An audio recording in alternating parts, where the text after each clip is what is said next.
In today's video, we are going to have a look at one of the most destructive shots in golf, the shank, the heel strike. So if we have a look at the club head, here we have the club face, here we have the hosel of the club, and what happens when the golf ball is struck right on this heel, the ball deflects wildly off to the right-hand side like so, as a right-handed golfer. It's a shot you can do almost nothing with. The ball flies off at an uncontrollable angle. And it feels horrible. It feels like you've literally hit the ball with a ton of bricks. The feel is horrendous. So in today's video, what are we going to do? We're going to have a look at what causes this and what you can do about it to eradicate it from your game.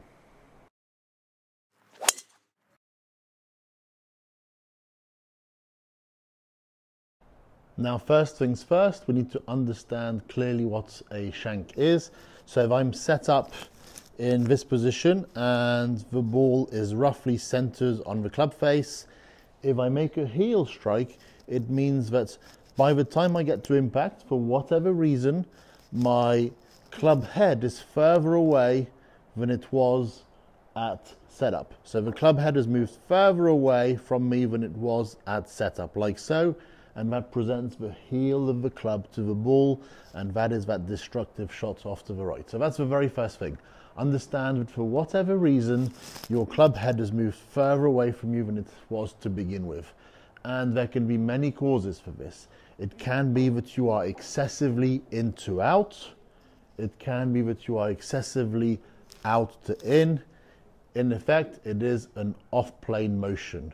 It can also be because your balance points under your feet aren't quite right or moving around too much throughout your swing. There are a multitude of reasons.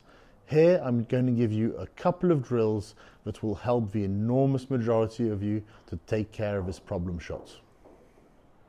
The first thing to monitor is how far you are from the ball at setup, because quite clearly if you're standing too close, there's a fair chance that you'll return the club head in such a way that the heel of the club strikes the ball. So in that regards, what I like to do is to get yourself positioned in what I call an impact position. So left arm club in the straight line as viewed from a front view, like so. And the right forearm on the plane of the club shaft from down the line. So from where you're looking at me here, the forearm is down the line of this club shaft.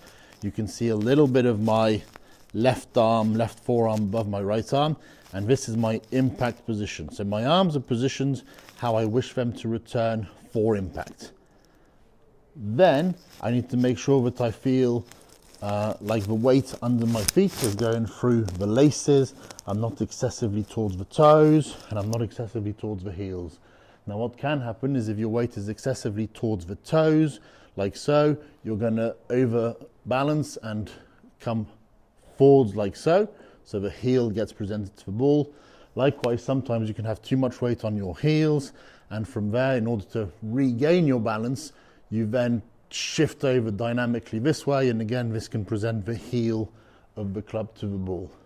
So get yourself in a position with your arms preset in impact. Then, in terms of the weight, feeling like it's going through the balls of your feet, through the laces, have some little toe raises, heel raises.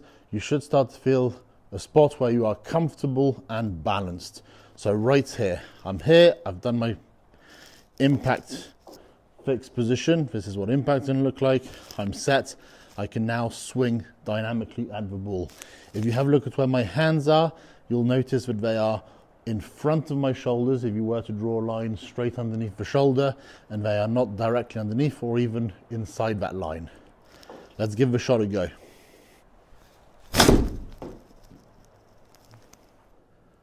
The second exercise I'd like you to carry out is that of the wall.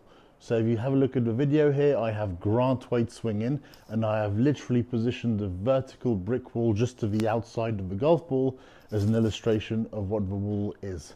So here, it's a golf box on the ground. It could be a shoe box, it could be a range basket, it could be almost anything you like. What you need to understand is that the club is going backwards, upwards, inwards, like it is on Grant's video. Then the club head moves down, out, and forwards. and then it moves up and in, and all the while it never shifts into that wall. So I have positioned my box here in such a way that I have about a finger's width between the box and my club head. And my task, quite simply, is to make some swings where I miss the box. So that is going to make it impossible for me to make contact with the heel of the club head unless I were to slam the club into the box. As usual, when you're making practice swings like this, try and do them in slow motion, try and make them on a shortened motion, so you really gain an awareness and a feel of exactly how you're moving, so you can then translate this to your swing when you do it at faster speeds. So I'm in position, let's give it a go. It's about a finger's width.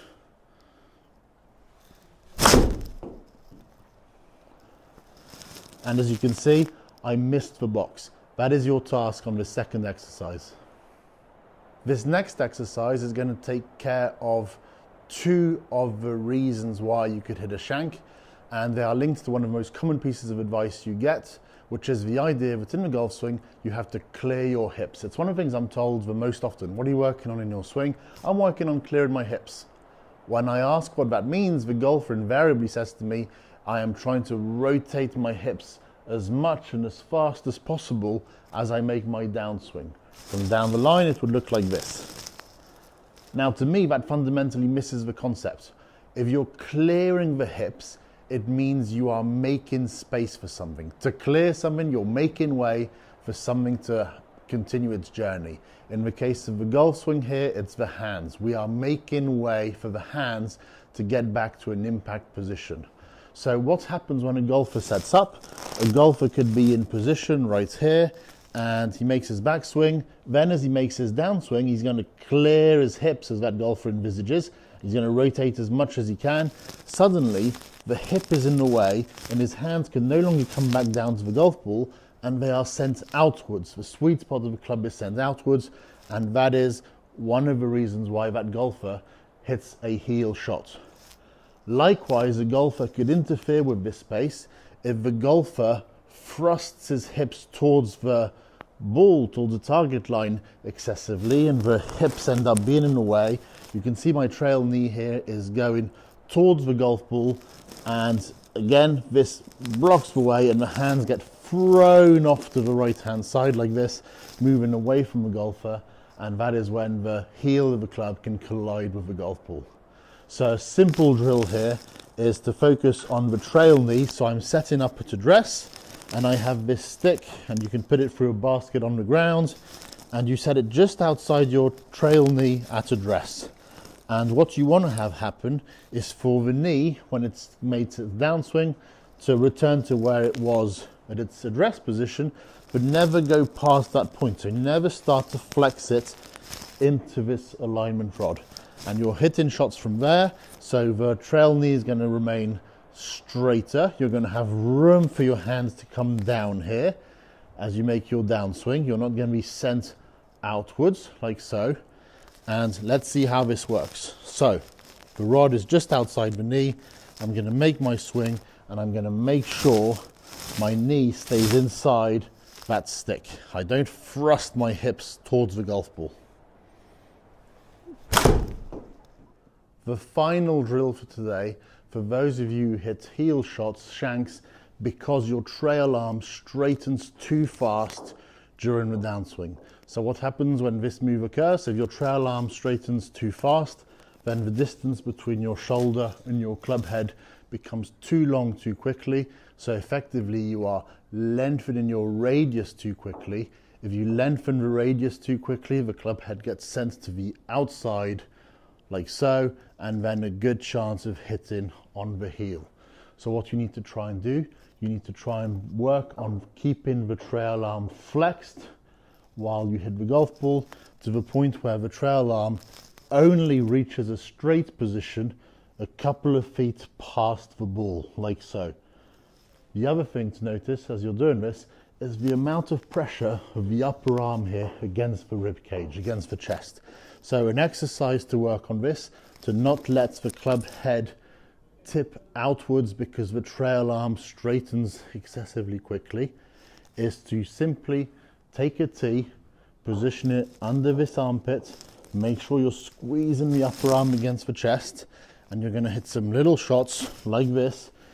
So you're bending the trail arm, straightening the trail arm to this point right here, a couple of feet in front of the ball. So you bend the trail arm, you straighten the trail arm, and you finish with the arms straight a couple of feet after the ball. And practice hitting shots like this and really keep that pressure against the rib cage. Thank you very much for watching. As always, if you have any comments, then please pop them down below. If you enjoyed the content, then please do like and subscribe, and that way you won't miss any of my future tips, guaranteed to help your game. Catch you soon.